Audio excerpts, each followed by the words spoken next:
Good evening, I'm Mick and this is Movies TV Mad. And welcome to Movies TV Mad Live. Please smash the like button.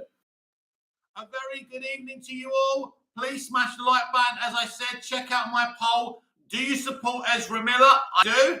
And the Snyderverse, Restore the Snyderverse is also trending right now as we're attempting to get Warner Brothers Discovery's attention. So it's doing very well, could trend, maybe we may even get 1 million tweets, who knows? We'll have to see, but it's doing very, very well, and we'll see what happens. I spent 4 hours today re-watching the Snyder Cut. What a film. It's absolutely fantastic. The Batman will just finish its global box office run just under 800 million. In terms of origin movies or first movies, that's very, very good. Very few DC movies reach that kind of number with its first movie, so it's good. The budget was around 100 million again, so there's a profit there. So obviously, if the Joker gets a sequel, you could say, well, their first movie reached 1 billion. So it's definitely a good number for a first DC movie in a franchise. There's no question about that. Of course, the tone and the length of the movie probably halted it getting 1 billion. But, then you ask, what's more important? The creative integrity, the artistic integrity of what Matt was attempting to do, or making more money? And this is the discussion we've been having for several years, ever since Zack Snyder's Justice League, Batman versus Superman. What's more important? The cash or a good movie? And, the MCU decides to make money, and DC, in a lot of instances, decide to make artistic movies. Which, for me, I'd rather plump for the artistic movie. I think people will be talking about the Batman versus Superman for many years, as Zack Snyder said. Not many people are talking about Aquaman, but they're still talking about BVS, whether it's negative or positive. He doesn't mind. So it's a very interesting debate. And will Toby Emmerich get a brand new contract by Warner Brothers Discovery? He's still there. He's still the chairman of WB Pictures. It's going to be a very, very interesting situation, everyone. Keep your eye on that one as well. Tomorrow will be the first official day of Warner Brothers Discovery. I appreciate them putting the brothers back in the title because Warner Media took it out. The Warner Brothers, of course, started this wonderful company. And despite what's been happening recently, Warner Brothers is my studio. I love Warner Brothers. They've given me so many fantastic movies. They own DC. That's very important because I'm a DC live action fan. So, I will always support Warner Brothers. I always will call them out for their bad decisions, of course. And that's what it's all about. We can't be blind in these situations.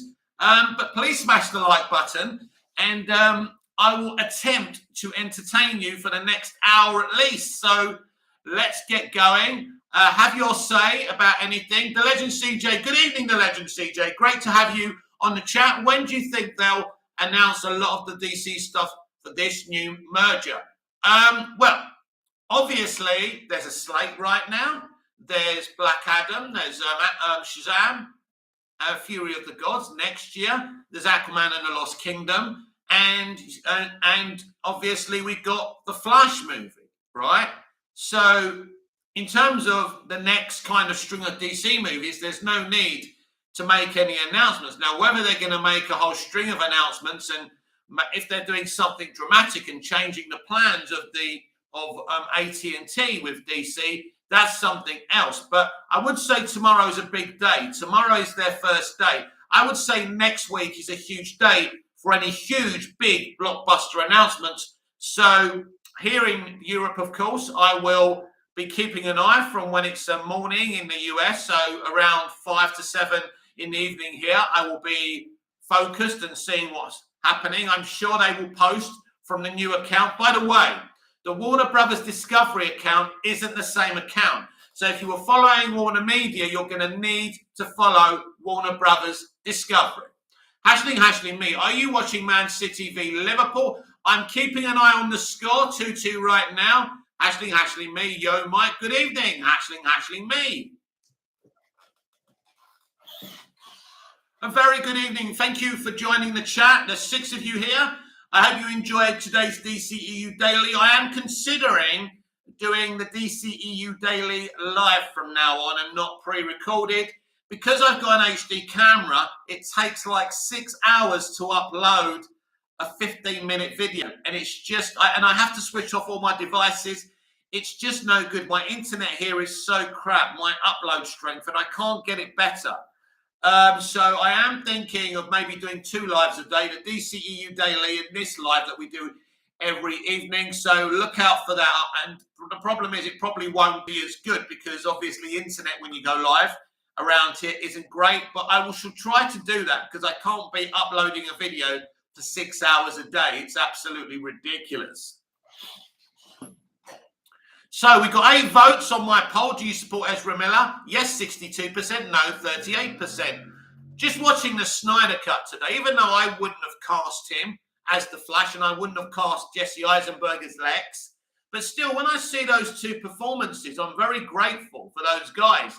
And even though what he's reported in doing is really bad, and I mean, I've been very judgmental to him as well. It's understandable to react that way. But ultimately, I don't know all the facts. I would like to see him remain. So let's see what happens there. Warner Brothers Discovery. I've got some decisions to make themselves. So because it's a messy situation. Because the Flash movie is heralding a new franchise in a way, rebooting it. And when you delay that movie, you cause a problem with the other movies. It's a domino effect.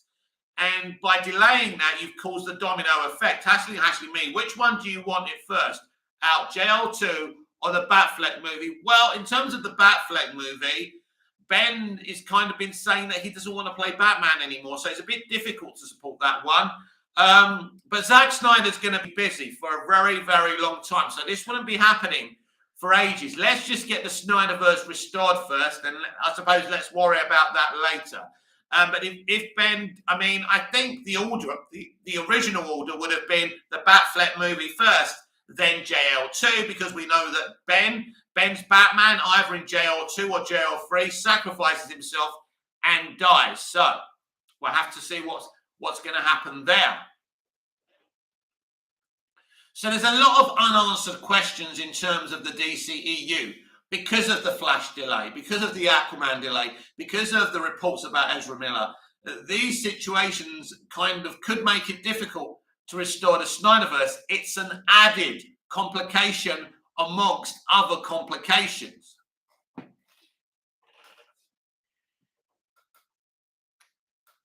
It's very difficult situation. And Warner Brothers Discovery have walked into a mire here. In terms of Toby Emmerich, people say to me, what's he done wrong? Why does everyone hate him? Well, listen, he came in at the same time where Kevin Sujihara was executive chairman and CEO of Warner Brothers Discovery. He was very problematic, and so has Toby been. If you look at what happened with Justice League, that's down to Toby. There's lots of situations. The announcement of Zack stepping away from the Justice League movie, how they lied that he was stepping away because of the death of his daughter and using that as a convenience and, you know, getting Zack to say that his good friend Joss Whedon was taking over. These are not good things. And, you know, either Toby's going to have to make some groveling apologies, but if Warner Brothers Discovery give him an extension, they're going to be under a lot of pressure from the Snyderverse fandom, and there's no question about it, because it starts really us off on a bad footing. The legend CJ, if there's anyone that can convince Ben Affleck to give Batman another try besides Zack, his fiancée Jennifer Lopez. Would she want to? Does she care? I don't know. At the end of the day, it's such a difficult situation. So I don't know. I don't know about Ben making a Batfleck movie. I like the sound of that movie. It sounds amazing, but we'll have to wait and see. We have 0 people in the chat. That's a rarity, even for a channel as small as this. Wow.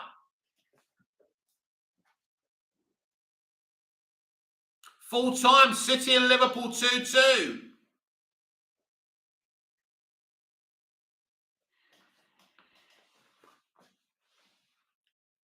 So we will have to wait and see.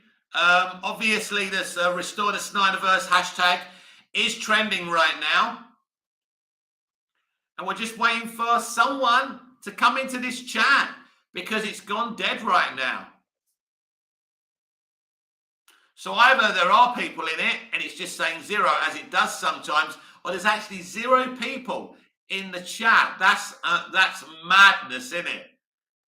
So if you are in the chat and it's showing 0, say hi so I know it's a fault. But yeah, very strange indeed.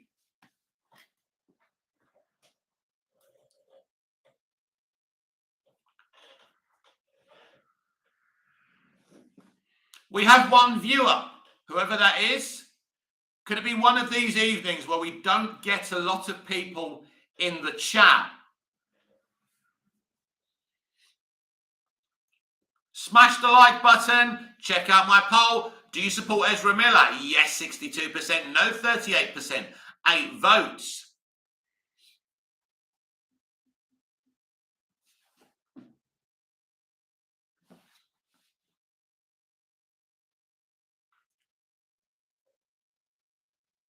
So tomorrow should be a big day, with it being the first day of Warner Brothers Discovery, open for business. As I say, I was watching the Snyder Cut today, and I just think it's a fabulous movie, and saying it's better than Justice League simply doesn't cut it. It's a very, very good film. I feel sorry for the poor Zack, who has to make a brand new Justice League one day. It's going to be very, very difficult. This situation has made it near impossible for somebody else to come in and make a Justice League movie, unless they really did a great job, and they would have to.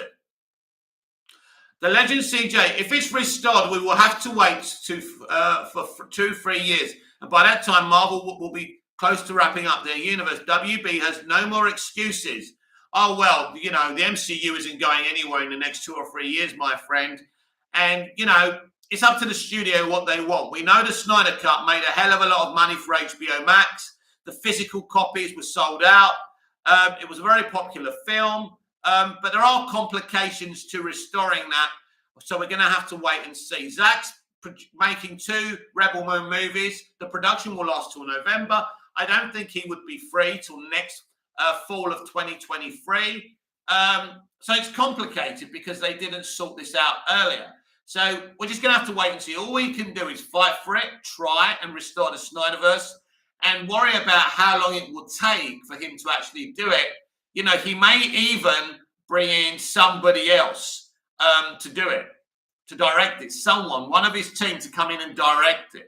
So that could be interesting as well.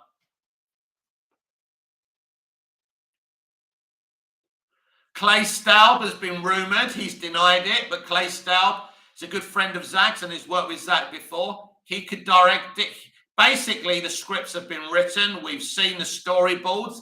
There would have to be some changes because things have changed since then. But yeah, maybe somebody else may direct it for Zack. That would mean we could get Justice League 2 and 3 quicker. But would we rather wait for Zack to be free? It's an interesting thing. Would Zack want to be hands-on? Would Zack want to direct it himself? We simply just don't know. So as I say, all we can do is fight to restore the Snyderverse and worry about the complications later on. It's going to be very, very interesting. Next week, I think there should be some announcements from this company. But I'm not saying they're going to restore the Snyderverse straight away. But it's a very good initiative to do a Restore the Snyderverse campaign today and tonight, because as they open for business tomorrow, they'll be there. They'll be very well aware of this. And I'm very sure that David Zaslav and Discovery are in the business of making money.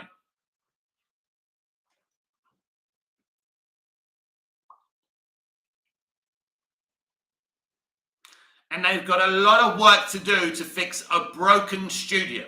A proud studio of nearly, I think, around 100 years of existence. And under Toby Emmerich, as Warner Brothers picked his chairman, it simply hasn't utilized enough profits. And they're the facts. So how this man continues to stay in a job is amazing to me. But if they don't want to make money, keep him there. It's up to them, really. Please smash the like button. Please check out my poll.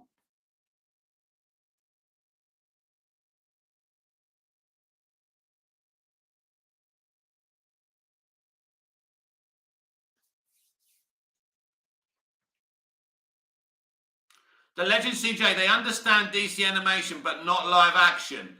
Yeah. The DCAU is a very successful franchise. So, it's a very odd run company. And there's a lot of things that have to be sorted out if they want to be. I mean, look, this merger has made them the hugest company now in terms of entertainment. There's no question. And the merging of Discovery streaming and HBO Max is a huge thing, but it's up to them. DC is the thing that can put them on the map, and they need to sort it out. And there's no question about that. And it doesn't really matter where your loyalties are with Reeves' universe or Zack's universe or the central DCEU or Arrowverse or whatever. The whole thing needs sorting.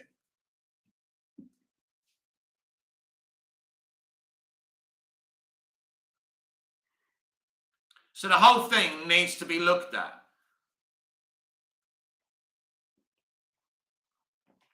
The Legend CJ, as an executive, what would your plan be? Listen, there's a lot of ways you could go at this. I mean, one of the things I've spoken about before is that after Justice League, I would have ended the DCEU. I wouldn't have even done Justice League. If I made the decision to remove Zack Snyder, which I would never have done, of course, coming from my own point of view, but then I would have to look at it as a business person rather than a fan. So my option would be if Zack went was, look, we've had creative differences with Zack Snyder, so we're going to rest the DCEU and we're going to start again. We're going to reboot the franchise and start again. New actors, new everything. That's what I would have done if Zack Snyder left. If we couldn't have come to an understanding with Zack Snyder creatively. But right now, you're really asking the question, what would I do now? And yeah, I mean, at the end of the day, there's lots of options you can do. Again, you could just say, we're just not going to do this anymore. We're just going to start again. The situation isn't fit for purpose. The problem is they spent hundreds of millions on 3 or 4 DC movies in the central universe. So they can't just bin those movies. It's such a difficult situation. But you do kind of feel if we just keep on remaining with this iteration of the DCEU, we're just going to go round in circles because of the lack of consumer confidence that it has. For me personally, right now, I would come in and bin the entire thing. But that will be just me. I would probably release these movies, see how they did, and see where we go from there. But it's a complicated situation. It's not easy. Even I'm struggling to know what you do with this. You've got the Ezra Miller situation. They're rebooting the franchise. There's a lot of exciting things you could do with it if you don't bin the DCEU. You can do the multiverse strategy. You can reboot the franchise via the Flash movie. You can keep the Joker universe going. Matt Reeves, the Batman universe going. There's lots of different exciting things. You can make Arrowverse movies as well. There's so many different little pocket universes here. There's money to be made. But it is a difficult situation. It really is. And it's not easy. It's not easy.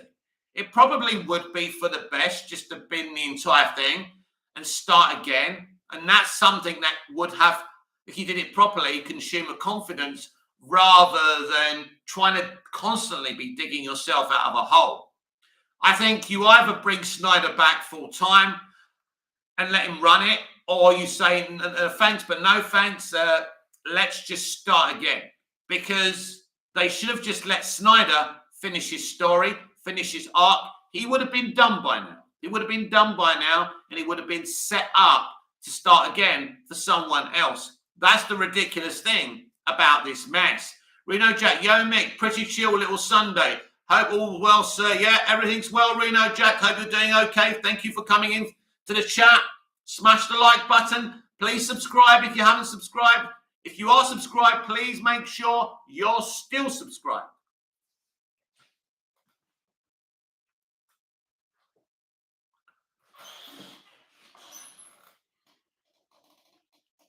Check out my poll if you haven't done so already. Do you support Ezra Miller? Yes, 64%. No, 36%. So definitely this new company has many decisions to make. But as I say, the DCEU should have been abolished after Justice League. But we should never have got to Justice League in the first place. It's an embarrassing chapter in a proud history of Warner Brothers Pictures. And it's so sad. I've said it before. You know, this is a company that allowed Oliver Stone to make the film JFK, which exposed, you know, many, many decades of American government corruption in an assassination of one of the most popular presidents of all time. But they wouldn't let Zack Snyder finish his arc because it was apparently too dark. And that's interesting to me, how much this studio has fallen. Baconator, since Shazam 2 is going to take place pre-Flash, do you think this Shazam will still be New Universe Shazam? This is the old timeline. Anything before the Flash is the old timeline. That's why I think Aquaman and the Lost Kingdom will swap places with Flash. I think Flash will be released in March, and I think Aquaman and the Lost Kingdom will be released in the date where the Flash movie is right now. I personally think that Aquaman and the Lost Kingdom would have done better against Avatar 2 than Shazam, Fury of the Gods. It'll be amazing if Shazam does really, really well, but it's a difficult situation, and I just feel because the first Aquaman movie made so much money, it would have been more of a safer bet. So it's an interesting decision, and there has to be a question here. Does Shazam and Black Adam stay where it is? That's the interesting thing. You can't trust WB not to take all the movies to next year. But hopefully with Warner Brothers Discovery running things now, they don't do anything so stupid. Reno Jack, who is in the bigger DC villain, Joker or Toby Emmerich? Lol. Oh, definitely Toby. Harry Pothead, that Psycho Ezra Miller should be booted ASAP.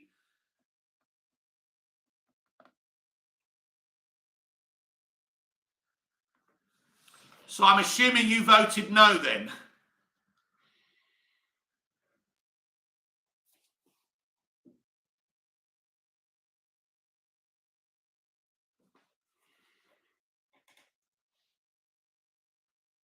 This is Movies TV Mad. Manreal Mayo. WB makes Darkseid look like an angel. Well, because of the internet now, because of social media, we find out a lot more things than I did as a youngster watching films.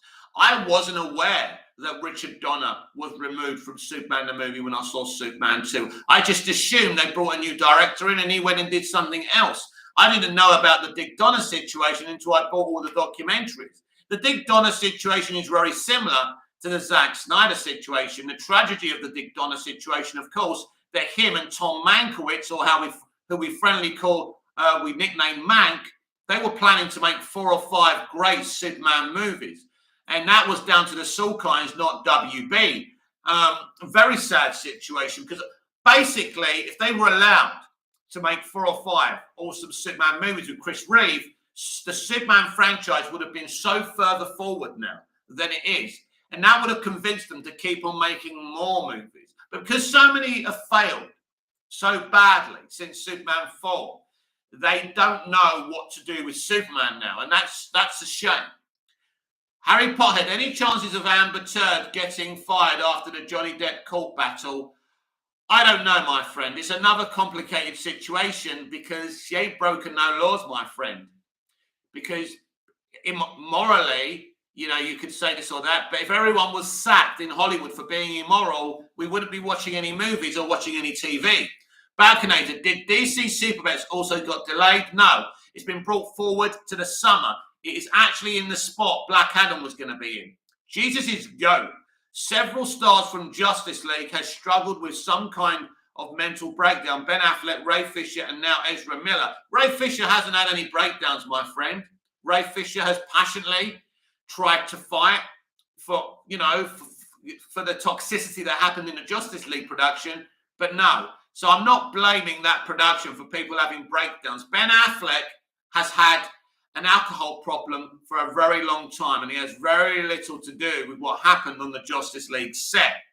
Manry Mail, Man of Steel 2 and Batfleck solo movie is a must before any Justice League sequels. Well, let's get this clear. Those two movies would have originally happened before Justice League 2, but Ben Affleck has to say he wants to keep on playing Batman, and we need to be respectful of that as well.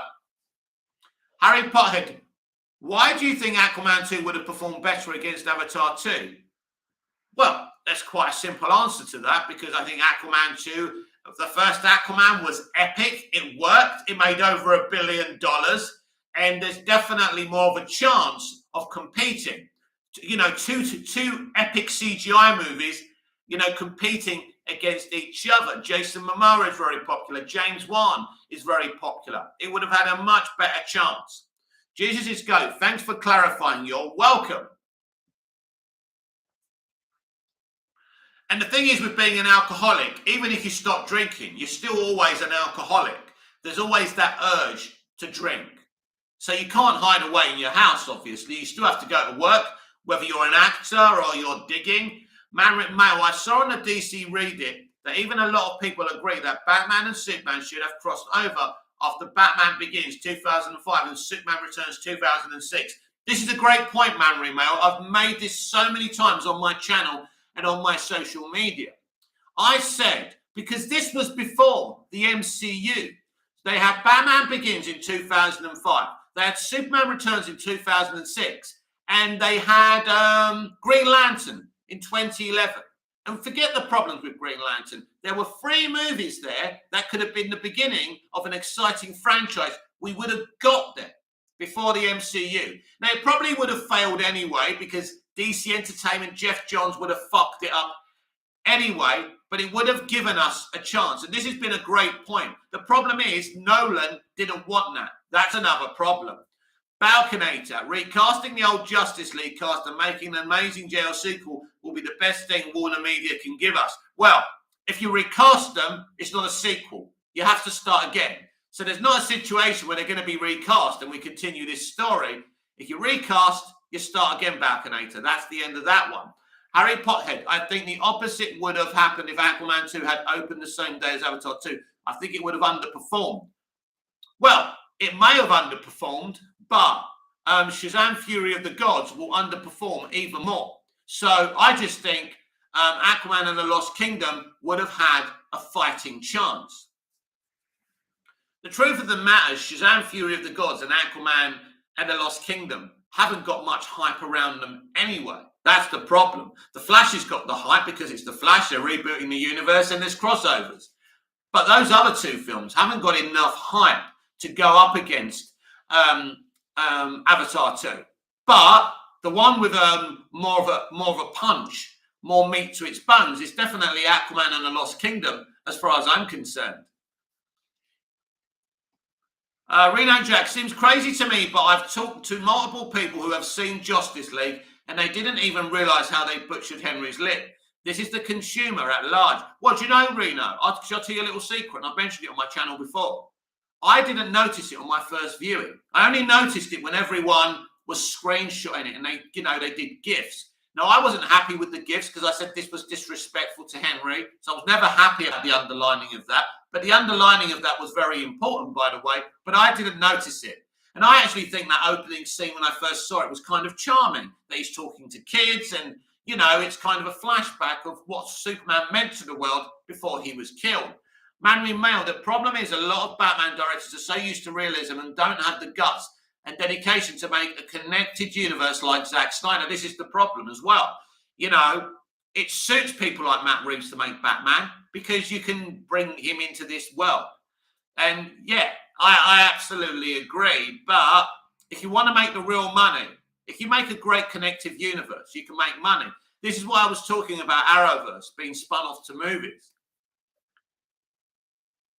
Alex, Avatar 2 is mostly set underwater, so that's why it's better that they move Aquaman and replace it with Shazam, because Shazam is different enough from Avatar 2. Sorry, Alex, I couldn't disagree more. Yeah, just because it's underwater, I mean, that doesn't make any sense to me, Alex. Just because a film's underwater, that it's a weaker competitor against Avatar. I'm sorry, Alex. I can't agree with your take there. In fact, I'll call it respectfully a bad take. As far as I'm concerned, Aquaman and the Lost Kingdom has more chance of taking anything away from Avatar 2. Let me be clear, no one has a chance anyway. And anyone releasing a DC film, really, DC films should be competitive enough to deal with Avatar 2, but they're not, because they don't have consumer confidence. But the harder hitter is definitely Aquaman and the Lost Kingdom, and I will stick on that. Harry Pothead, sir, I have a question. Which person decided to release Shazam 2 in the same day as Avatar 2? Toby Emmerich and Sarnoff, or some other fool? Well, it's definitely Toby Emmerich.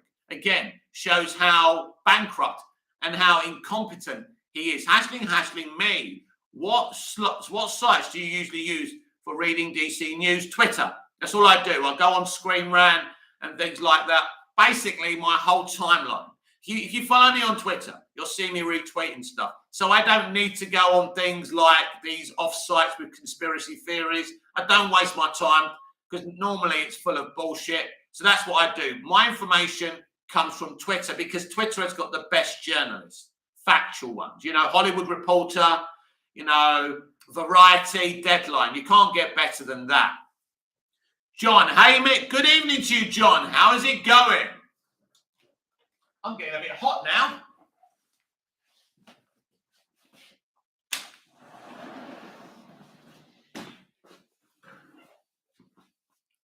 Harry Pothead, why doesn't Zaslav fire the Emmerich guy? I mean, all others are gone. So, well, listen, his contract's running out, so Zaslav's going to have to make a decision. What I would say is, if he decides to extend his contract, then we know we're not going to move further.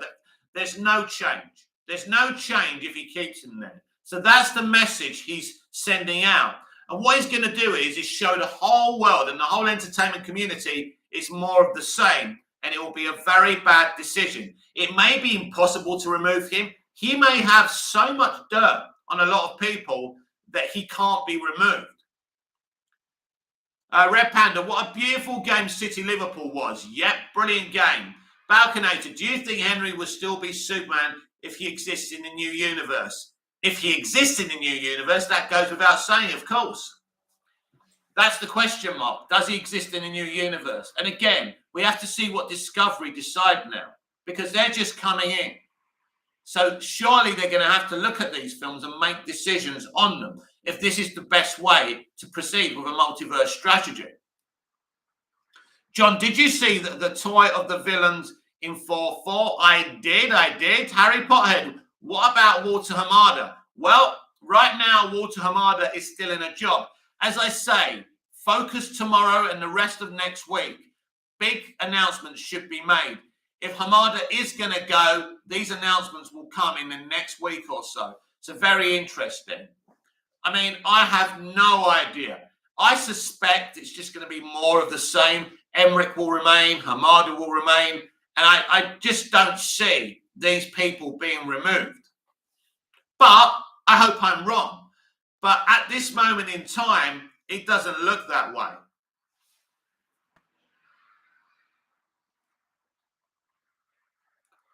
But next week should have some big announcements. They're open for business as of tomorrow. It's officially Warner Brothers Discovery. Don't forget the brothers, very important. And so we will see.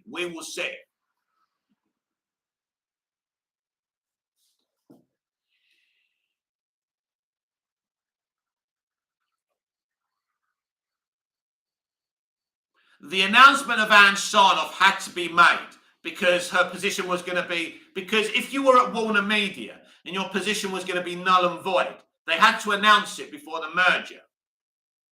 John, DC needs Kevin Feige I'm not sure.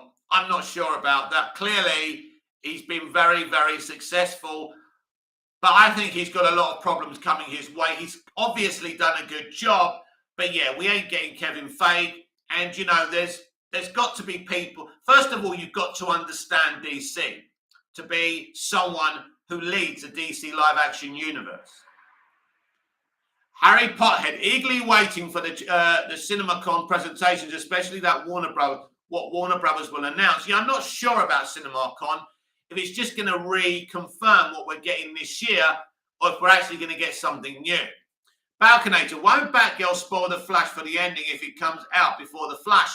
Well, Batgirl, yeah. I mean, if she's part of the Justice League now, from the Batgirl movie, that could be problematic, but it could just be a standalone movie. As I said earlier on this live chat, you know, by moving the Flash, you push all the dominoes over because the Flash reboots the whole universe. So by putting movies in front of it that weren't going to be in front of it, it's very problematic. You know, Shazam wasn't meant to come before the Flash. So it's a bit strange if you ask me. Reno Jack, have you watched many of the A24 films? What are your thoughts? If so, what are A24? I don't know what A24 are.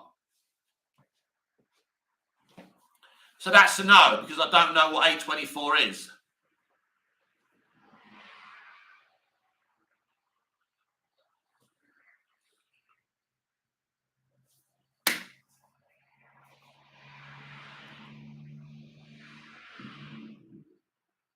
This is Movies TV Mad Live. I'm Mick, your host with the most. We have 5 viewers, 7 likes. Check out my poll. Do you support Ezra Miller? Yes, 58%. No, 42%. Looks like I found the right poll to do tonight. It's very close. Red Panda, The Northman is looking insane and people are calling it a masterpiece and the best blockbuster of 2022 so far. It's not anything official, but I have high expectations for that movie. Do you know what? I'm on movie Twitter a lot, and they call everything a fucking masterpiece. So I don't trust anyone until I see the film. But yeah, obviously Robert Eggers is a very good director. He's praised the Batman, by the way. He went to see it to support his good friend, Robert Pattinson. So yeah, The Northman sounds very, very good. But we will see. We will see. I don't really like word of mouth, because word of mouth is what destroyed Morbius. And so I don't like word of mouth. I like to make my own mind up. I don't like people telling me what's good and what's bad. It kind of offends me. It pisses me off. That's why I find myself defending Morbius. I mean, there's been many movies in my time where people have said it's a masterpiece. I've gone and saw it and I thought, fucking hell, this is a piece of crap. What is it with this movie that people love? But of course, I have an opinion on today's movies, and I think most of them are creatively bankrupt. I mean, I watched Dune, and I enjoyed Dune.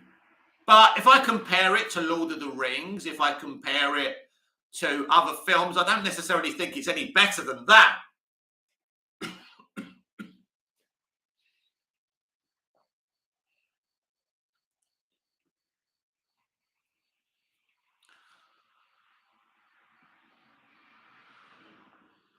I mean, Robert Eggers, obviously, is a really good director. Let me make that clear. Denis Villeneuve is a great director. Let me get that clear. But in terms of Dune, even though I enjoyed it, I don't see it being competitively better than the movies I grew up with. I don't think it's better than Braveheart. I don't think it's better than Passion of the Christ. I don't think it's better than JFK. Like movies that I hold up as the best. Trill J, how are you all doing today? Thank you for coming into the chat, Trill J. Good evening to you. And this is an interesting analogy to make, isn't it? When I grew up in the 80s, George Lucas created Star Wars. Joe Dante created The Gremlins. RoboCop, an original character. E.T., an original character. Back to the Future, an original franchise. Where's the originality today? They're just jumping on the skateboard of comic books and making average movies at that. So we are, as far as I'm concerned, in the era of creative bankruptcy, and you get a bunch of stands going onto Twitter and saying how these are masterpieces. The word masterpiece is overused today. And I do laugh. I think it's banter. I think this generation of movie fans are fucking banter. You know, when we talk about the MCU and we're calling them masterpieces, you you got to be serious here. I grew up watching reruns of Harold Lloyd and Charlie Chaplin and Laurel and Hardy. That's masterpiece. They're masterpieces. They're lighting the blue touch paper. You look at something like Smallville, who did something so original, did a pre-Superman story successfully. That's originality. Trilogy, I heard David Zaslav called BVS epic. What do you Snyderverse fans think? Well, I haven't heard David call that. I would, if he has, that's great news, and it's great news for us, but I haven't heard that, Trilogy.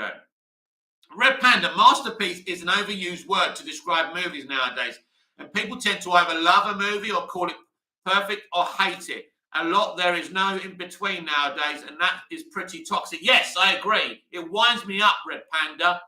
You get this. You hear the hate for Morbius and the love for the Batman. It's one thing or the other, isn't it? Someone said Michael Keaton is the only Batman who could play the Joker, and everyone's jumping on this poor bloke for having an opinion. And it's kind of sad for me. Bacchanate, I think Batgirl's done filming. She is. When do you think we will get a trailer, since it will come out before The Flash? Well, they'll be editing and doing post-production now and doing VFX and all of that. So maybe we'll get a trailer if we're lucky, if it's coming out this year at CinemaCon, but maybe not. That's something that they need to announce a date on it. But the delay of The Flash changes everything, and it makes things difficult. Trill J, I heard it from this guy, the True 31 channel. Well, I hope it's true, but I don't believe random people. John, do you think Zack Snyder's Justice League is a masterpiece? Yes, I do. I think that actually is a masterpiece. When I compare it to other films I've watched in the comic book genre, I think very few comic book movies are masterpieces. I think Superman the movie is a masterpiece. I don't think Superman 2 is a masterpiece, but I think it's a very good sequel to a great movie.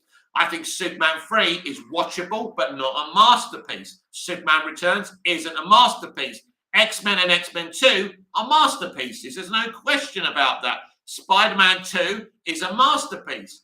Reno Jack, A24 is a film studio. They made recent movies like The Witch, The Lighthouse, Midsummer, etc. Their next film is The Northman. Some solid artistic films you might like. Yes, definitely. I didn't know that was a studio, but yeah, you're right. They're doing some great artistic creativity, and that's brilliant. And I want to say something about this new movie, which is it's a multiversal comedy, and I forgot what it's called. The overhype for it is really winding me up because it's all full of propaganda. If that film was starring Jennifer Lawrence, they wouldn't be doing what they're doing. Red Panda, I feel like Batgirl will be a positive surprise and it will be good. And a good origin story. But I hope it will not suffer from Morbius syndrome. Nobody to really care about the character. Well, Batgirl is if you know your DC comics, you know Batgirl is very, very popular. So there's no reason why there shouldn't be hype behind her. Plus, Keaton's Batman's in it. Potentially, we could have a Dick Grayson Nightwing. Potentially, they're setting up the Bat family in this movie. So there's no reason why people wouldn't care about it.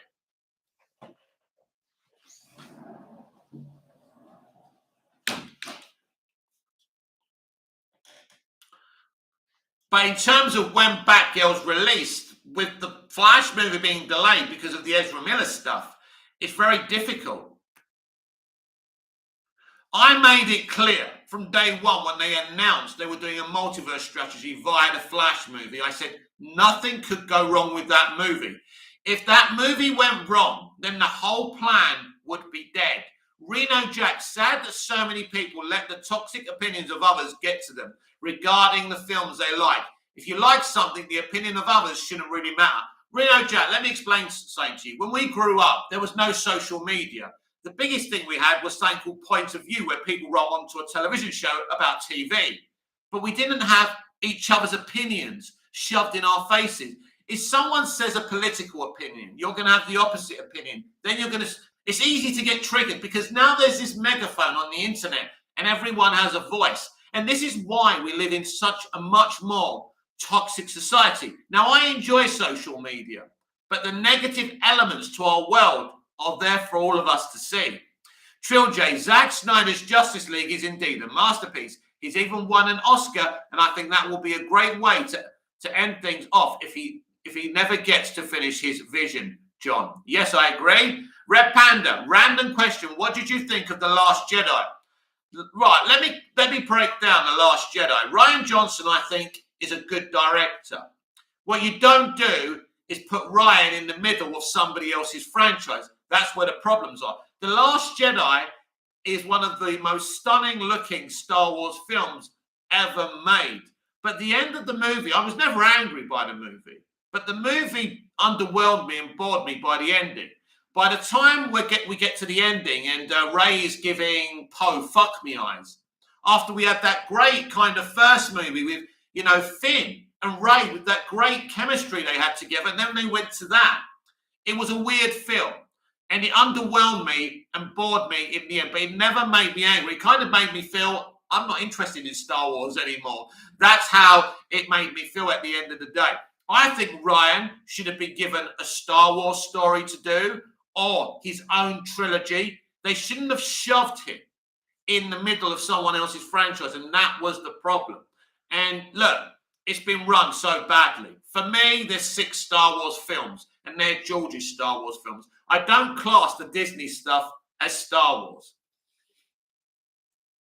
Reno Jack, absolutely agree, Mick. My only social media is YouTube. That's why I love Movies TV Mad, my friend. Thank you, Reno Jack, and I will keep on trying hard to keep on putting out content for you all. I might have to go totally live from now on because of, you know, using an HD camera and it taking so long to upload videos, unfortunately.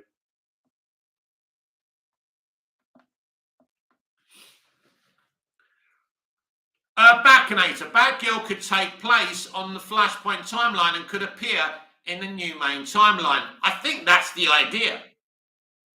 But was the plan was originally for that film to come out. Don't forget, Batgirl was supposed to come out this December. So it was always coming out before The Flash. So Batgirl shouldn't really be a problem. Trill J, I love The Rise of Skywalker, such a beautiful looking film, but wasn't the black guy the main character at first, right? You mean Finn? You mean John Boyega? Look, I actually think The Force Awakens is a pretty solid movie. And the reason it's so similar to A New Hope is because a lot of people hated the prequels. Now, I love the prequels. Let's get that straight. And I think that's why they tried to move George Lucas away, because of the toxicity towards him. So they didn't want to take any risks. I think The Force Awakens kind of nails what they were attempting to do. But JJ leaving, and bringing in another director with another vision in was the problem. John, do you think we will get a Venom 3? Definitely. Big hit. And I find the movies very entertaining. The relationship between Venom and Eddie is brilliant. And that's the whole point of those stories. Alex, have you seen Morbius yet? Is it worth going to see? I have seen Morbius, yes. Listen, it's a middling, solid movie. It's not a bad movie. It's okay. It's not the best thing ever. It's not the worst thing ever. The reactions to it are mystifying. John, do you think we will get a Venom 3? Oh, yes, I read that. Red Panda, have you a thought of making podcasts? It would also help the channel grow. It's an idea if you have someone that does what you do on YouTube. I have thought about it. How I do it, how I go about it, I don't have a clue. Trill J, John, yes, Venom is money, got to have that third film. Yeah, because as I say, those 2 films nail one element, the most important element. That's the relationship between Eddie and Venom. That works. It's fun. It's funny. It's loving. It can be toxic. And I think that works. the movie works. It doesn't have to be Braveheart. It doesn't have to be, June. It can just, they've nailed what's important about that. Creation K. Hello, Mick and everyone. Good evening, Creation K. We're talking about entertainment. We're talking about movies. And as long as you want to talk about movies and entertainment and TV, you have a place here. I'm not very interested in politics or going off subject. I'm here to talk about entertainment. Restore the Snyderverse is trending tonight. As it always does when there's an event, there is a fandom there. Whether you like that fandom or not, they're passionate and they want to spend their money. And that's what business is all about, isn't it?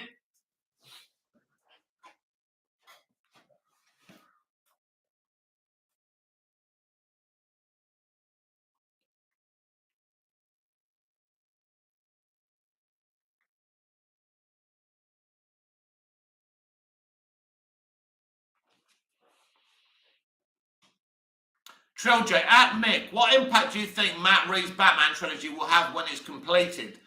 Well, hopefully the impact of setting up an amazing Batman trilogy that will be remembered forever. That's my phone and I'm not going to answer it. Where are we? Hang on, let me pick up the phone. Hang on, let me answer these. John, I prefer Tom Hardy's Venom rather than the Spider-Man 3 one. Oh, definitely. Creation K, have you heard the news about creator of America's Shadows, the Marvel character? Yes, they're not happy with Marvel. No surprise there. Imagine having all that money and not paying the artist who create the character the right money that he deserves. Red Panda, have you seen Fantastic Beasts 3? Not yet. I have absolutely no interest to see it. The second one bored me to death. The first one was good. The problem is they've moved away from Eddie Redmayne's character, who is really the best thing about that franchise. Creation K, Henrik is calling you. Oh, that's scary. Balconator, when is Warner Brothers Discovery going to open for business?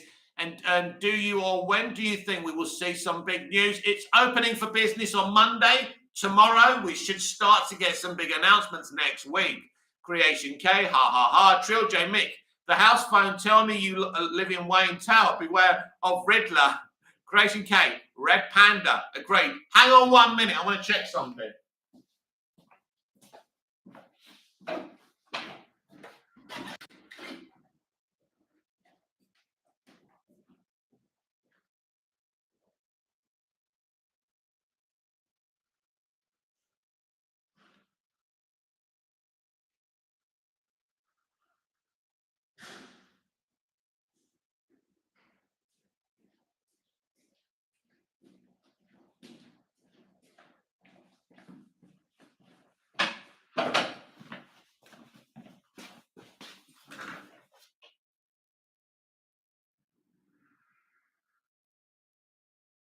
Creation K, Red Panda agreed. Creation K, you got it. Creation K, chat. Which up-and-coming films are we looking forward to? Avatar 2 will be interesting. Jurassic World Dominion will be interesting. I love how they ended the sequel. Kind of, the dinosaurs are taking over. That's exciting. Obviously, Black Adam has the JSA, so that's really exciting. Shazam, Fury of the Gods. Doctor Strange should be good. Not looking forward to Thor, Love and Thunder. I think that will probably be the last one we see him in, as in a film. I think they're going to have Natalie Portman take over from him, and I think there's going to be hysteria.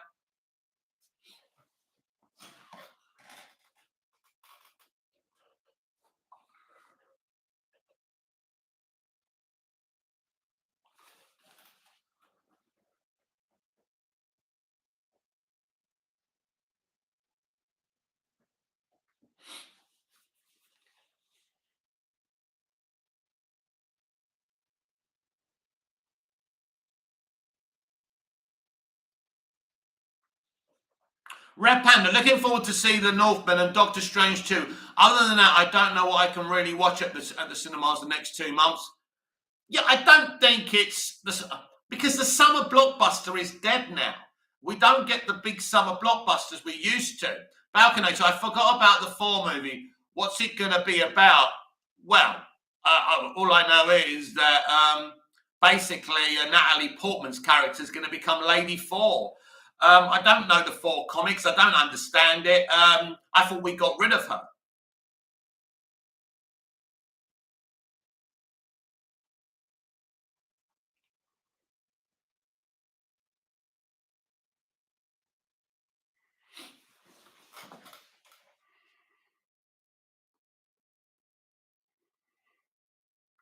This is Movies TV Mad Live. I hope you're enjoying the show. 6 views. 6 people in the chat. 9 likes. Trill J, to be honest, I just hope 4 kicks ass and finds love and is sent off happy. Oh no, I hate a happy ending. I think all characters should end their stories like Jack Bauer did in 24. I love endings like that. I don't want characters to have happy endings. Creation K, interesting. Avatar and Jurassic World. What you said about 4 is very true. Have you seen Christian Bale as Gore? I've seen some models or something. Yeah, I mean, what a turncoat, eh? They have butchered him. That's not a surprise. Balconator, is Marvel making a female team Avengers? They've been building a lot of female characters this phase. That's not a surprise, is it? That's why the fandom menace call it the MCU. But probably yes. Trill J, save the unhappy ending for the Batman. I love tragic endings. I hate seeing these happy clappy endings, especially when they're undeserved. Creation K, Balconator, yes, I think so. I mean, look, the MCU is going down that direction. Disney is going down that direction. But there's so much controversy around Disney now that Bob Iger's gone. You know, it's very, very... Bob had it all sorted. He's the one who is put Disney there, but this new Bob guy, Bob Chapek, is making a mess out of it. I mean, I want Disney to fail anyway, so it's great for me. Balconator, I don't know how to feel about that, to be honest. Well, if it's good, it's good. But if it's just the normal virtue signalling and, you know, it's boring.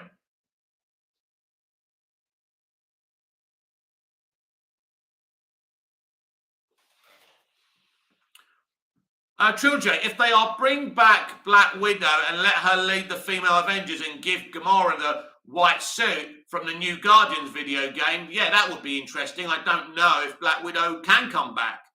Maybe another version from the multiverse would be cool. Creation K, I'm looking forward to The Flash. I know the character, but I haven't watched much Flash material in the past, apart from DC live action. Also looking forward, but slightly unsure about The Northman. Red Panda, tragic endings where the villain teaches the lead character something really important are the best. You mean like 7? That's a lesson he's never going to forget. Or when Trinity kills Rita in Dexter. I love it. I love it. But Dexter actually, after that season, became crap. Rita was the glue, the balance of the show. Once they got rid of her, it wasn't the same anymore.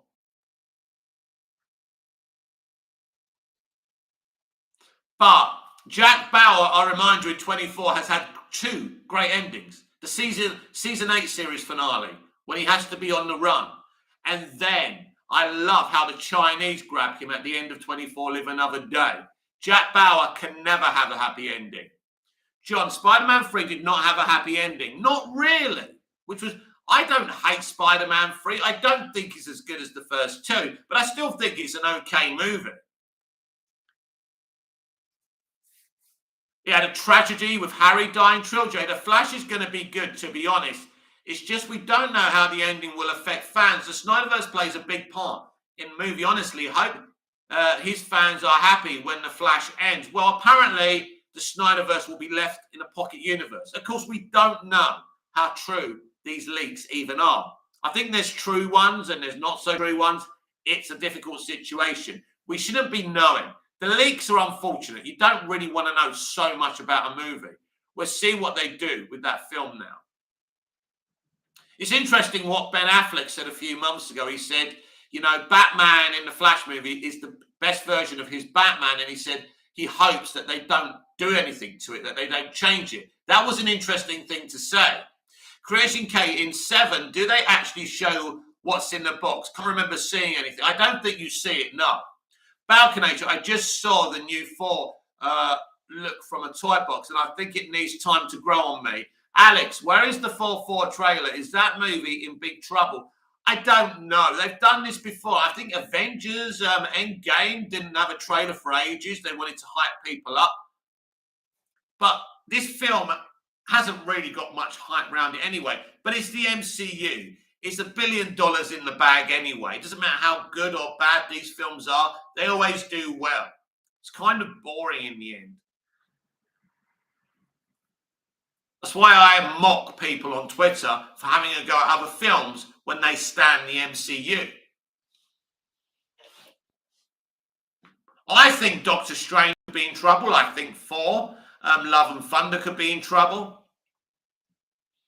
I think the only upcoming MCU film is the one next year, Guardians of the Galaxy 3. I think that will be perfect because the guy making it absolutely understands his material and he won't allow anyone to fuck with his movie. And what happened with him being fired and getting his job back was the ultimate power play. Red Panda, The Mist, The Green Mile, Shutter Island, Old Boy all have pretty tragic but great endings. Trilogy, it's his wife. It's his wife's head in the box. I think you can see it in a deleted scene. Man, David Fincher should do Batman. Yeah, imagine the kind of Batman he would do.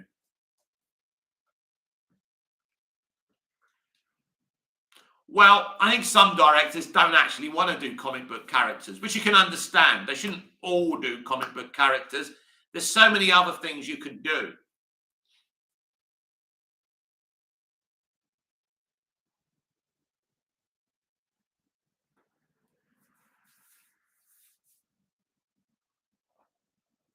Creation K, I think Fincher's Batman would be quite similar to Reeves. I don't actually. I think Catwoman's head would have ended up in the box. Definitely. Or she would have ended up betraying him. I don't think they have the same kind of culture around telling stories, which is a good thing. But I don't think they would have been similar. Creation K.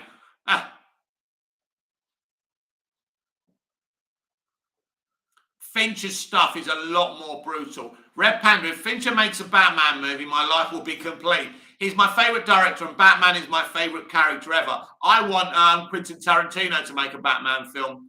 Balconator, any new news about Ben Affleck or Ben Affleck's Batman? There's no new news because last time we heard he didn't want to do Batman anymore. John, I think Sam Raimi will do a good job with Doctor Strange 2. You know, Sam Raimi is a great director, and my concerns about this movie are not to do with Sam, it's to do with the people behind the scenes. You know, it's interesting, they've had reshoots, they've sat one director. It's all a bit curious, if you ask me, John. But we will see.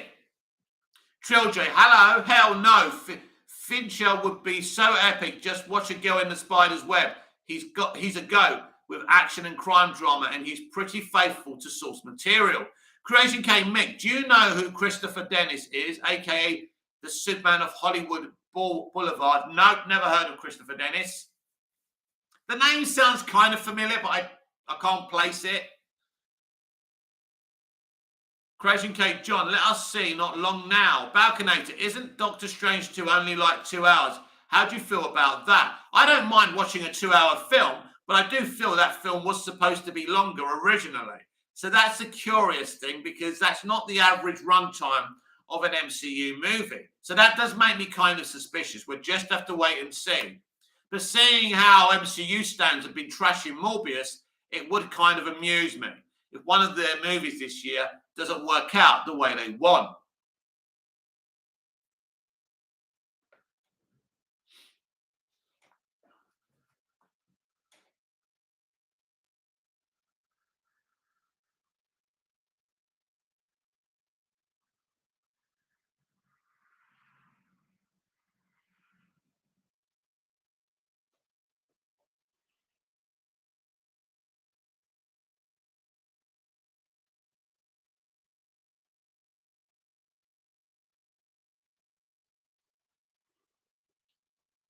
Creation K, he's basically a man who for 40 years or something has been appearing as Superman on that road in Hollywood. Oh, why? He was quite well known to people who passed through there. He passed away not long ago. Well, that's sad. I didn't know nothing about that, and I should, being a huge Superman fan. So thanks for letting me know, Creation K. Always good to learn new things. Nobody knows everything. And if you mix with different people, you'll always learn so much more. Red Panda, we all know Spider-Man 3 was not Sam Raimi's movie. He said that he did not want to do it that way, but Marvel interfered and made him add more characters to the story, potentially leading to a success. Listen, the problem with Spider-Man 3 isn't the characters, the amount of characters that are in it. I hate this kind of term, overstuffed. The movie wasn't overstuffed. That if there are any issues with that movie, that's not it. Creation K, no problem. Definitely recommend looking up his story. I certainly will. Always interested to learn more about Superman stuff. Balconator, with the MCU building a female Avengers and DCEU potentially making a team of Batgirl, Supergirl, and Wonder Woman, what's going on with CBM fan bases and girls? Frank, well, this is the problem. Even though there are a lot of females who go and watch this stuff, basically, predominantly, the main audience is people like you and I, men. But they're not making stuff for men anymore, but we're their audience. So because they're so deluded, they're trying to attract young females to superheroes, and they're out there, but they're not as many as men. And I know I could get into trouble for saying that, but it's the facts. More men than women went to see Captain Marvel, despite the actress calling men in their 50s toxic. So this is the problem. They're doing it. They did it with Doctor Who. It hasn't helped. Young women haven't come in to watch Doctor Who. Creation K, when you met Tarantino, did you share any of your Superman stories with him? Well, it was a bit hard to get a word in edgeway with Quentin, to be honest with you. I didn't share my stories now. No, I don't like to do that when I meet creatives. I hate that. And I know they don't like it. You don't want to start pitching your stories to famous people. Just be nice, polite. And if they're going to sit there and talk to you for an hour, that's great. So I really enjoyed my conversation with him. But no, I don't pitch ideas to famous people randomly. They don't like it. John, I think Doctor Strange works best in team-up movies. I don't necessarily think that's true. I think he was amazing in the first film. I really liked him.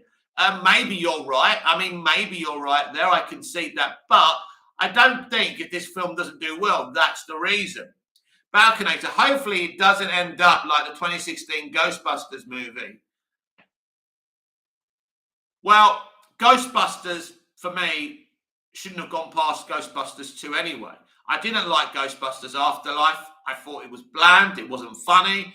It was barely entertaining. At least Ghostbusters 2016, which I also wouldn't say is my favourite movie, at least it tried to be funny. At least it tried to keep what made the original movies successful. The reason it didn't succeed is because people took umbrage over the fact that it was a female team. When really what they should have done was have 2 men and 2 women in it. And that would have taken away that issue. Creation K, that's a good point. Definitely not best to pitch anything. But if you had a good amount of time, I could definitely see a story or 2 of yours coming up. I don't like doing it. They don't like it. Creation K, has Green Arrow been done in live action before, Stephen Amell? Yes, on Smallville. Justin Hartley played Green Arrow on Smallville. Without that version of the character, which is the first live action version, there would never have been an Arrow TV show.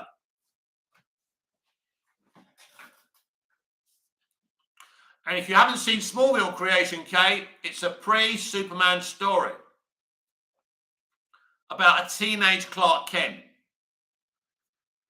And it's very, very good. Red Pan, I don't think a lot of men watch movies or TV shows nowadays. They tend to play sports or video games instead. Women watch more films than men. That's why Netflix has a lot of trash films for women. Well, we're talking about cinema. We're not talking about what you sit at home and watch. We're talking about them making films for women cinematically. So, yes, more men than women go to the cinema. Trilogy, I feel you, but you know the world can't shit on every movie where females are the core cast. Balconator, we used to have one female on Avengers Black Widow, and now females are the Avengers. Look, there's got to be a balance, hasn't there? You want to represent women and you want to do them justice, but you need men there, right? But the thing is, you can't represent everyone because everyone's going to say, an Indian person's going to say, where's my Avenger? A guy from Sri Lanka is going to say, where's my Avenger? It's difficult. John, I saw Ghostbusters Afterlife and I found it quite boring until the end when the originals showed up. Again, there you go. So if you're waiting for the originals to show up, which everyone was anyway, what's the point? We should have stayed to Ghostbusters and Ghostbusters 2 and leave Ghostbusters alone. Creation K, nice. We'll try to check Smallville out when possible. I don't watch many series due to time, but this is definitely one to look into. Also, Red Panda slightly disagree. Basically, Smallville is one of the best comic book shows ever made. It was amazing. Isaac makes edits. Hey, Mick, did you see Man City versus Liverpool? So what did you think of the match? Yeah, a great match. Both teams playing extremely well. I think the draw suits City more than Liverpool. Creation K, Red Panda, because the world is becoming increasingly more antisocial and less active. Younger generation. Trill J, Mick, facts. Got to learn to appreciate the new movies and new casts as well. No, if I don't like something, I don't have to appreciate it. If I think the modern film industry is creatively bankrupt and full of propaganda, I don't have to appreciate it. And they're not, look, admittedly, they're not making films for 49-year-old men, just like they weren't making Running Man and Total Recall when I was a kid for 49-year-old men, right? They were making them because they were fashionable, they were a trend, and I get that. They're not making films for me. Neither should they be. Red Panda, yeah, but for example, I don't think a show like Euphoria was made for men, or a lot of men have watched it. Yes. But Euphoria isn't a cinematic movie, which is what we're talking about. And let's look at Euphoria, a film looking at gritty reality. That's the industry now. All it wants to do is hold our heads in the real world, hold our young people's heads in the real world, and give them no escape. No wonder so many people are suffering from anxiety, depression, and multiple conditions of mental illness. John, Smallville was great. Smallville was amazing. Balconator, I really want to watch Peacemaker again. Hopefully we get a season two fast. It won't be fast. It's just very fun and entertaining series. Basically, James Gunn is very busy at the moment, so it won't be a while.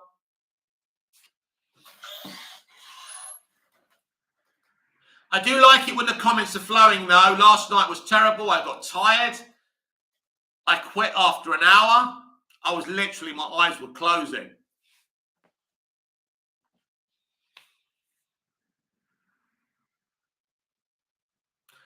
I'm very passionate against this streaming idea where something like Peacemaker isn't available to the whole world and they never release it on DVD or Blu-ray.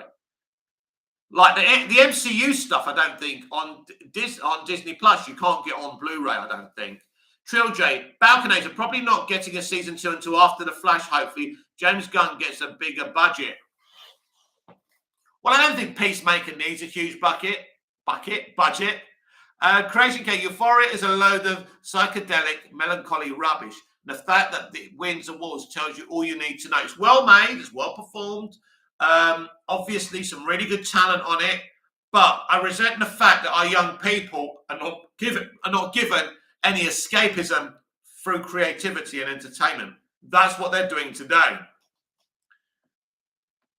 Euphoria is art house PORN. I won't go that far.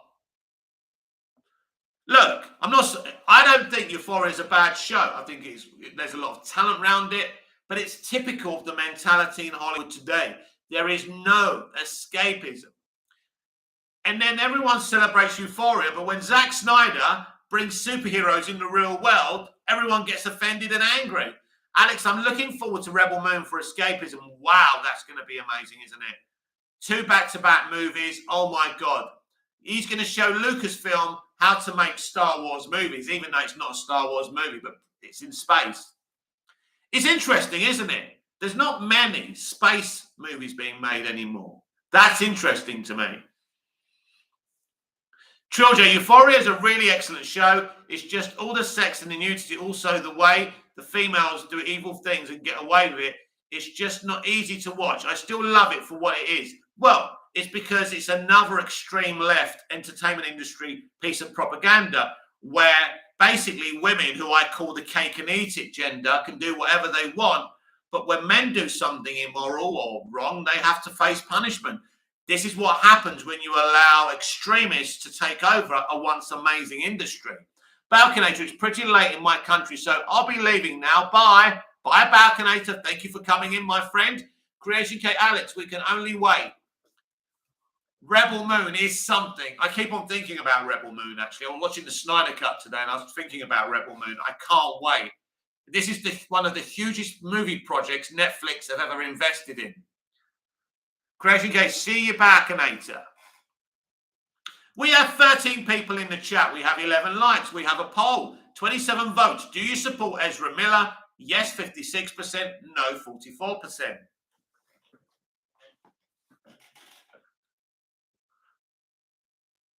John, have you seen the movie Runaway Train with Denzel and Chris Pine? Yes. Red Panda, yeah, but teens nowadays follow the characters from Euphoria as their role models because everybody keeps saying that Euphoria is very realistic for the times we are living in. That's the thing, Red Panda. They all say that. They're all making content that's realistic to the times we're living in. You know, I get triggered when I hear them say it's timely. So what they're doing, they're getting our young people's heads and forcing them in the real world. There is no escapism. This doesn't help your mental stability. This isn't a good thing. I agree that Euphoria is a very well-made show. It is very good. But there's no escapism. There's no kind of opposite to Euphoria out there. Christian K, thoughts on the Transformers franchise? I only ask because the extreme inappropriateness of Euphoria reminds me of Michael Bay's sensibility. I love the Transformers first movie. I think they went downhill after that. Trilogy, Red Panda, nah, it's the industry confusing their heads. Alex, are they interesting sci-fi projects coming in the future? Because I can't think of any apart from Rebel Moon. No, they don't make sci-fi anymore because that's escapism, isn't it? Do you get it? They don't want us to escape. They want us to be forced in reality. It's actually kind of horrible because they're horrible people. And they're politically motivated, and that's all they are.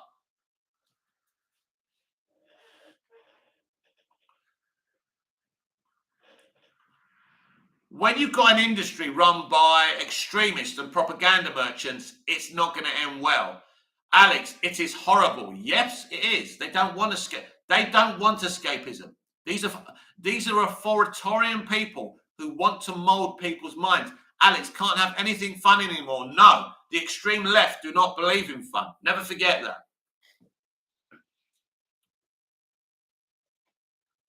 The thing is, most of the youth are watching old films anyway and old TV shows. It's dead. They will bankrupt their own industry through their extremism. Brian Branch. Hello, good evening, Brian Branch. Welcome to the show. We've been running for nearly 1 hour and 20 minutes. I'll give you guys another 10 minutes. Because I can feel my voice. Creation Gate, yep, similar here. Transformers 2007 remains in my mind as a great film with how they managed to do, but the story is the key, not just effects. I agree. Red Panda, everybody said that Joker's danger to society because he encourages violence, which is the opposite of what the movie tried to be. But nobody sees the danger of Euphoria on people and teens nowadays. No, because that's the extreme left, the hypocrisy. And we talk about violence in Joker. The Joker had very little violence in it. In fact, that's interesting.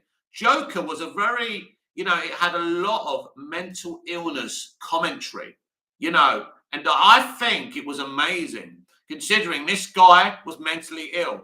He had his meds taken away from him. He was looking after his sick mother. It just shows you how society treats the mentally ill. When he's on the bus and, he's playing with the kid and the mother says, keep away from my kid. That's how mentally ill people or people with these blatant conditions are treated. You know, I hate the term important movie, and Todd said he wasn't trying to make any commentary, but he obviously was. Reno Jack, who is your personal Mount Rushmore of directors? Oh, well, listen, Oliver Stone, I think, is very special. Born on the 4th of July, JFK, very anti-war, anti-Vietnam movies. I really like them. I think he's amazing. Nobody's made those type of movies before. Richard Donner made the first film I ever saw, Superman the movie. He made me a Superman fan, so he's very special to me. I think Mel Gibson is another Mount Rushmore director in terms of Braveheart, Passion of the Christ. I think the man's amazing as a director. There's a lot of I could sit here all night. I think Zack Snyder's a visionary. Creation K, Red Panda, mind blown. That's high IQ take right there.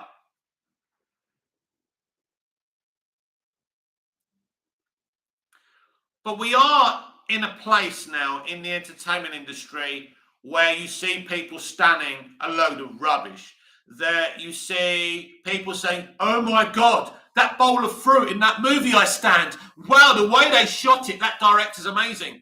And it just makes me laugh. And I love the Batman. But even people go overboard about certain elements of that film or another film. Someone was talking about the latest Disney Plus MCU show and how, you know, the scene was done so well. And I was thinking, it's so basic. Why are you standing that for? It's kind of embarrassing sometimes with stands. Listen, as a kid, I went to see a film. I mean, listen, I'll say it. I think the era I grew up in was amazing because we had great blockbusters. We had great little indie movies. I mean, I still go back to The Accused starring Jodie Foster, a film that really educated young men. I think that was an important movie. Now, if that film came out today, the triggering conversations on social media would make me have to hide under a bridge or something. Creation K, as one man once said, oh my, it even has a watermark. Truly to some, it is style over substance. Yeah, exactly. People will go over the top. John, just wanted to ask, what is the difference between Superman 2 and the Donner cut? Oh, you need to see the Donner cut. It's difficult for me because the Superman 2 situation is very similar to Justice League, where actually Dick Donner directed Superman the movie and his Superman 2 at the same time. They sacked him. They brought in Richard Lester. He was actually there during the production of Superman the movie, like Joss Whedon was with Zack Snyder's Justice League when he was shooting it. And the differences are that Marlon Brando as Jor-El is in the Donner cut. And there's a beautiful scene that he literally kills himself in a way to save Superman's life, to give Superman his powers back. It's definitely worth watching. But because I saw the Richard Lester, the theatrical version first, I think I prefer that one. But it's really good. And he still had to use some of Lester's scenes because he never got the chance to complete his Superman 2. Definitely worth the watch. And they're the differences. Reno Jack, great list. I think mine would be Kubrick, Quentin, Oliver Stone, maybe Wes Anderson, just to have more modern one in there. Many other greats as well. I grew up with some brilliant directors. Wow. Leroy Kong, hello Mick, hello guys. Sorry I'm late. Restore the Snyderverse. Right, Leroy, you did hear me read your message out there, didn't you? And good evening and welcome to the chat. And I did read all your messages last night, by the way.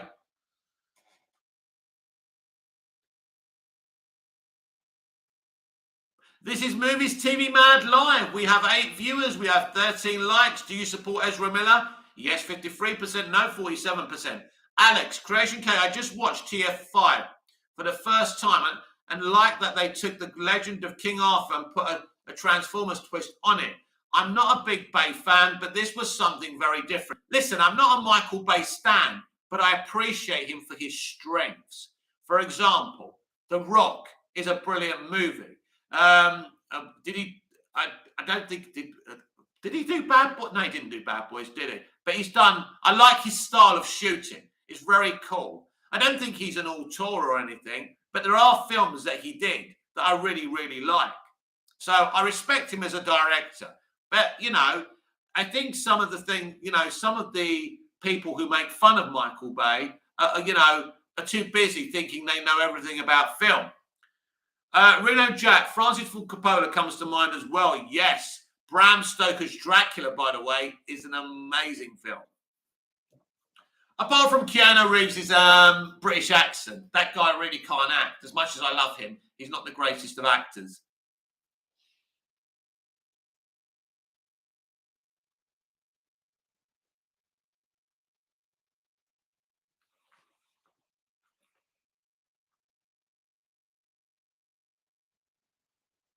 Leroy Kong, I'm still remaining positive about DC live action. Michael Bay did Bad Boys and Bad Boys 2.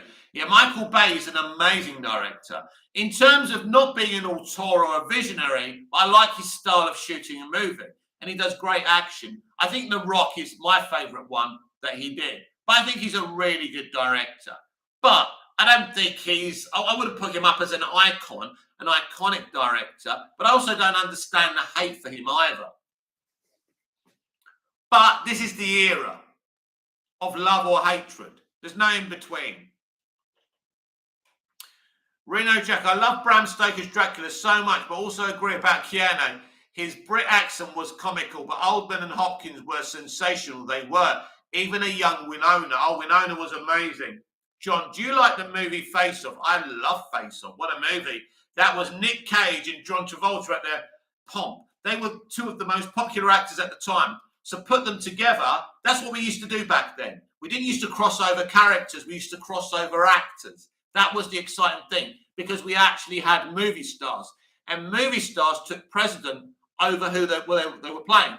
This is why a lot of superhero actors don't do well outside of their superhero characters or people like in the MCU because their characters are stand, not them. Creation K, Alex Cole, that you enjoyed that, man. Unfortunately for me, this was the worst of all Transformer films, partly due to the aspect ratio that changes every 5 seconds. Sir Anthony Hopkins exception. Yeah, I mean, a picture ratio, an aspect ratio, should I say, isn't something that would ruin a film for me or a color palette. For me, it's about the movie, the story, the setting. So I don't care about palettes, color palettes, or aspect ratios. It's what's in the movie that matters to me. And I think that's something else about film, Twitter, and film, cinephiles these days. They seem to be obsessed with everything but the actual movie. No disrespect to Creation K. I'm just giving you my view as the host with the most.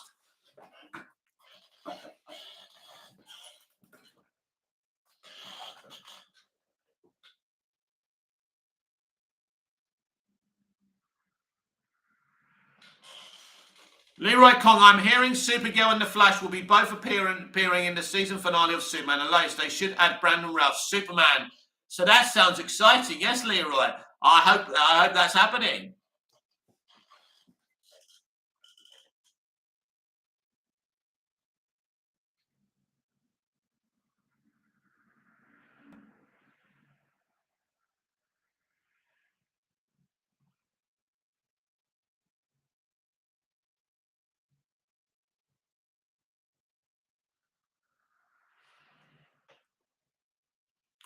Reno Jack, a little lighter subject, but what is your favourite Adam Sandler film?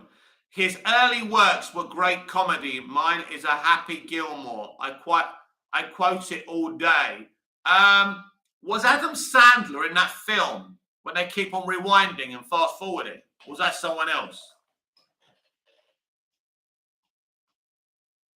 It was Adam Sandler, wasn't it? I forgot what it was called. But that's the film. That's my favourite film. I haven't seen a lot of Adam Sandler films, to be honest. Creation K, good point with Mick, and I'm with you on that. I just don't want to go pass out whilst watching the film. Mount Rushmore directors, that's tough too. Definite are Nolan and Spielberg. John, did you hear that Brie Larson has joined the cast of Fast 10? Is that the last movie? I hope it's the last movie. And, I couldn't care less. Reno Jack. Yes, that was Click with him and Christopher Walken. Christopher Walken is a legend. Alex Bay is overhated. He's very good at what he does well. The Transformers 5 has the largest and most epic scale I've ever seen. And yes, the aspect ratio changing constantly was annoying for me, but I accepted it. Leroy King, Kong, click. Creation K, Reno Jack, favorite film, bedtime stories, best performance, Uncut Gems. Oh, I love bedtime stories. He's done a lot of films, hasn't he? He's quite an uncomplicated guy. He's not political either. That's what I like about him as well. He just keeps his nose clean.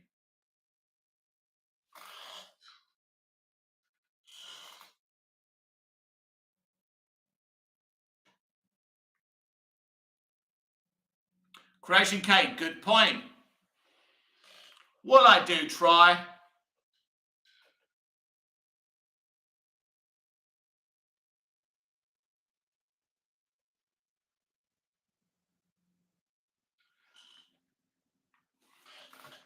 John, what are some of your favourite horror movies? Kevin Bacon did one, which I forgot what it's called. That was a good one. So I forgot that one, but that was good. So, yeah, you don't know what I'm talking about, but Kevin Bacon did a good one. I loved growing up with the Nightmare on Elm Street films. The Amityville horror films are very, very good as well. There's lots of good. We had the Poltergeist movies as well. I thought were great. Yeah, I think they don't make good horror films anymore.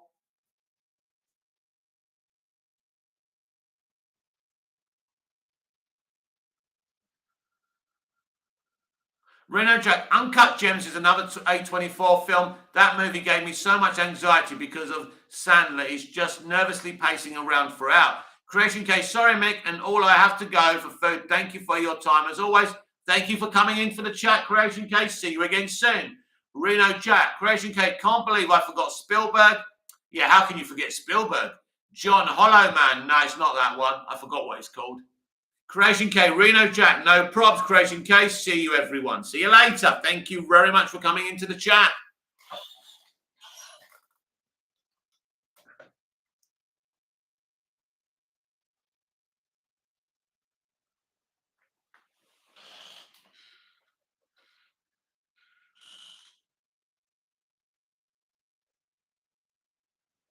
Leroy Kong, there is an Earth Prime crossover now in DC Comics, the Arrowverse crossover. Magog is the villain. Magog is the... That's right. Yeah, I was reading all about that the other day. Very interesting. Sounds exciting. Actually, I think I read it on a live because Scott Edwards posted it to me. Yeah, so we talked about it on a live. Leroy Kong, villain, sorry.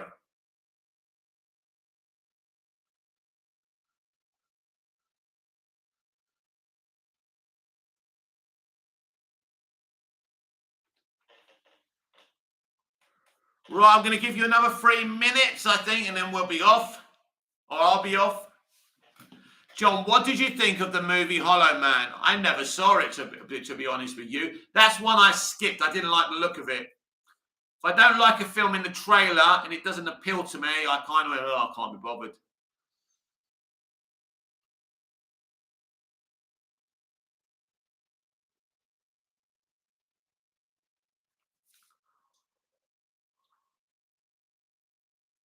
I used to love recording all the trailers.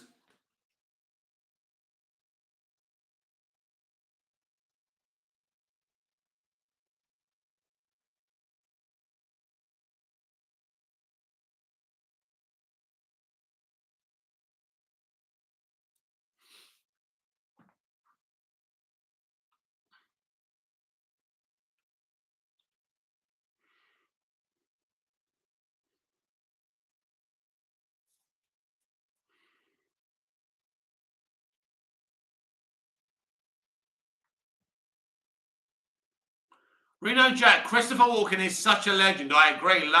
I love King of New York. His lines are unbelievable. Yeah, with these actors, some of them, it's the way they deliver their lines. It's the way they naturally speak. Yeah, Walken is a legend. He was amazing in Batman Returns as well. Leroy Kong again, I still think that Henry Cavill's Superman should appear in Superman, unless it would boost up ratings even higher. Yeah, but on a TV budget, Leroy, they couldn't afford him. So that's not going to happen. Or even no. Ezra Miller did it, but I don't think Ezra Miller even charged to be on it. John, did you see Coming to America too? So what did you think of it? Utter tripe. More progressive bullshit. Alex, Reno Jack, no blackjack, no dope deals. If a nickel bag gets sold in the park, I want in. What the what?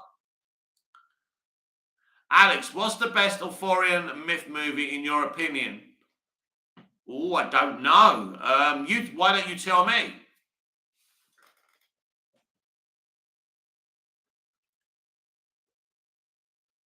You tell me, my friend. Reno Jack, that is Reno Jack, that is a light from Walking in King of New York. A line. Oh, right. Okay, that's why I didn't know it.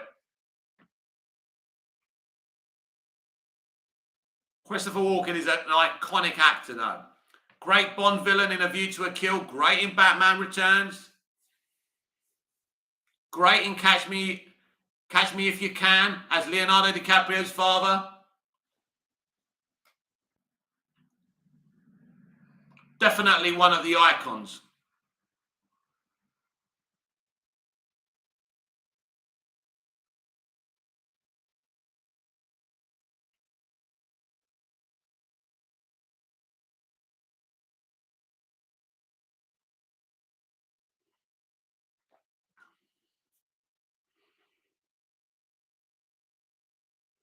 Alex, I've only seen Excalibur because of how much it inspired the story of imagery of BVS. Never seen it. Reno Jack, what is your favourite DiCaprio starring film? Oh, wow. That's a good one. Well, he's amazing in the Christopher Nolan movie Inception. I think he's amazing in that film. Obviously, he's sensational in Titanic. In fact, he carried Titanic. As a young actress, he was. He was barely known at the time. What's Eating Gilbert Grape was a very good performance for such a young actor. Again, This Boy's Life with Rob De Niro, another amazing performance. He's done so many. He never turns in a bad performance, and he very rarely picks a bad movie, and that's why he's so successful. Alex, I will probably watch the Guy Ritchie one with Charlie Hunman. Leroy Kong, Excalibur is a masterpiece. Leroy Kong, Titanic. Reno Jack, Titanic is amazing. Gangs of New York comes to mind as well.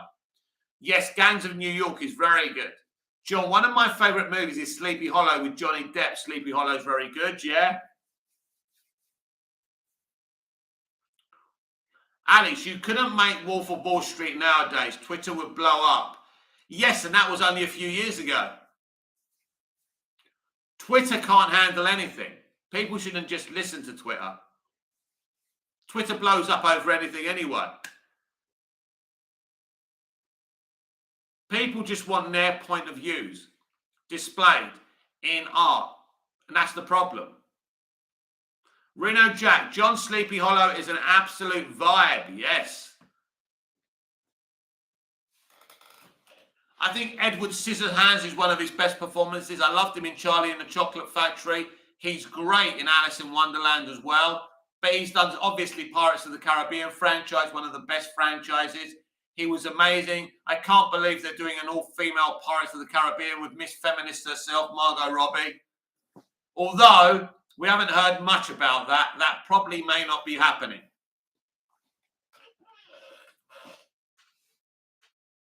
She's doing a feminist Barbie movie. That should be a lot of fun, shouldn't it?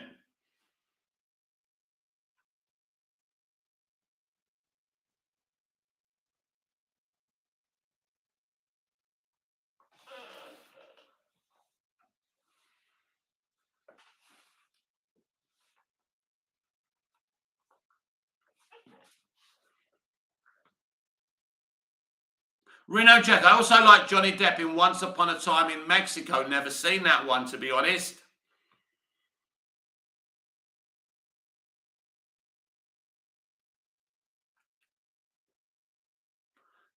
John, whoever asked for a Barbie movie? It's not just a Barbie movie, my friend. It's going to be a feminist Barbie movie because Margot Robbie is nuts. But it's interesting. I think they announced the Pirates of the Caribbean thing like a year ago or 2 years ago, and nothing's been mentioned about it since.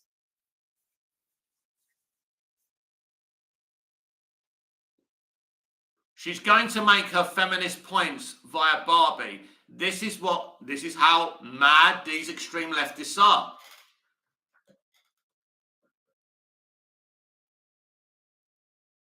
The woman's not right. And her friend Christina Hodgson. Yes, the woman who wrote the Flash movie is writing that. Reno Jack, what Paulso is playing Ken in that Barbie movie, or is it so feminist that there is no men in it at all? Well, there will be men, and they'll be crapped on from a great height. It's obvious. These people, these propaganda merchants, are so predictable.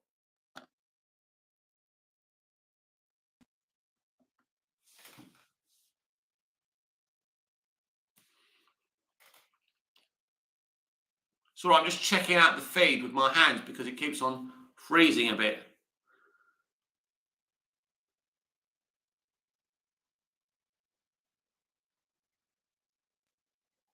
Leroy Kong, the SJW have ruined everything. I'm afraid so. Reno Jack, some poor geezer will play Ken, I'm sure. Oh, yeah. Some beta male that doesn't mind, who hates his own gender, because most of them in Hollywood do anyway. Right, I'm going to read one more comment, then I'm off.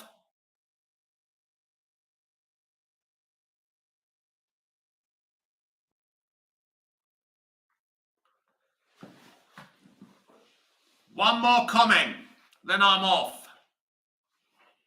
I have given you 1 hour and 41 minutes. Wow.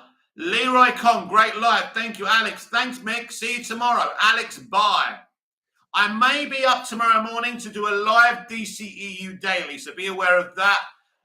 Just in case you missed it, I'm going to try doing them live because of the upload time on HD videos. It's just too long. Reno Jack, what a great chat without the hot take merchants. Yes, where is Jude the Fourth tonight? Or maybe he's given up on me.